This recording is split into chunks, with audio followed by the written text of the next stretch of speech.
सप्तम भाव का रहस्य, विवाह, जीवन साथी और मंगल दोष।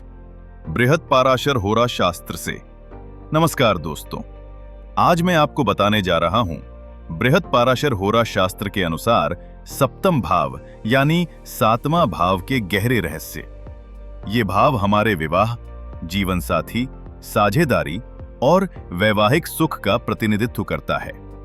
ऋषि पाराशर ने अपने शिष्य मैत्रेय को बताया कि सप्तम भाव केवल पत्नी या पति का ही नहीं, बल्कि हमारे जीवन की संगति, आकर्षण, व्यापारिक साझेदारी और विदेश यात्रा तक का दर्पण है।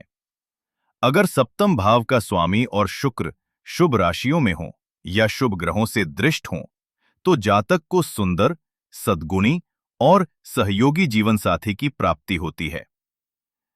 ऐसे व्यक्ति वैवाहिक जीवन में आनंद और शांति का अनुभव करते हैं।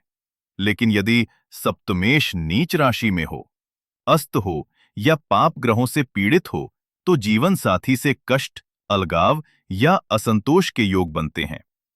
अगर सप्तमेश छठे, आठवें या 12वें भाव में चला जाए, तो पत्नी या पति बीमार, अस्थिर या मानसिक रूप से पीड़ादायक हो सकते हैं।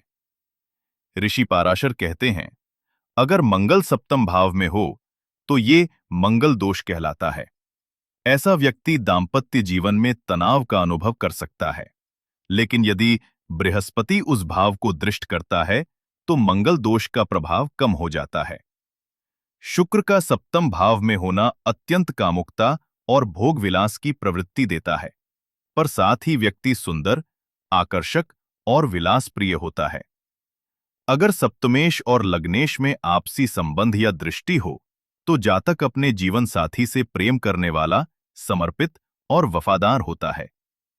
यदि बृहस्पति सप्तम भाव में हो, तो जीवन साथी धार्मिक, ज्ञानी और उच्च संस्कारों वाली होती है। यदि बुध वहां हो, तो पत्नी या पति बुद्धिमान और हास्य प्रिय होता है। मंगल वहां हो तो झगड़े बढ़ते हैं।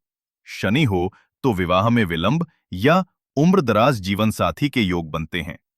सूर्य हो तो अहंकार से टकराव होता है और चंद्रमा हो तो भावनात्मक जुड़ाव गहरा रहता है। ऋषि पाराशर अंत में कहते हैं, विवाह के सुख दुख का निर्णय केवल सप्तम भाव से नहीं, बल्कि उसके स्वामी, उसमें स्थित ग्रहों और शुक्र की स्थिति को देखकर करना चाहिए। तो दोस्तों, ये था सप्तम भाव का दिव्य ज्ञान बृहत पाराशर होरा शास्त्र से। अगर आपको ये वीडियो पसंद आया हो, तो इसे लाइक करें, शेयर करें और चैनल को सब्सक्राइब करें।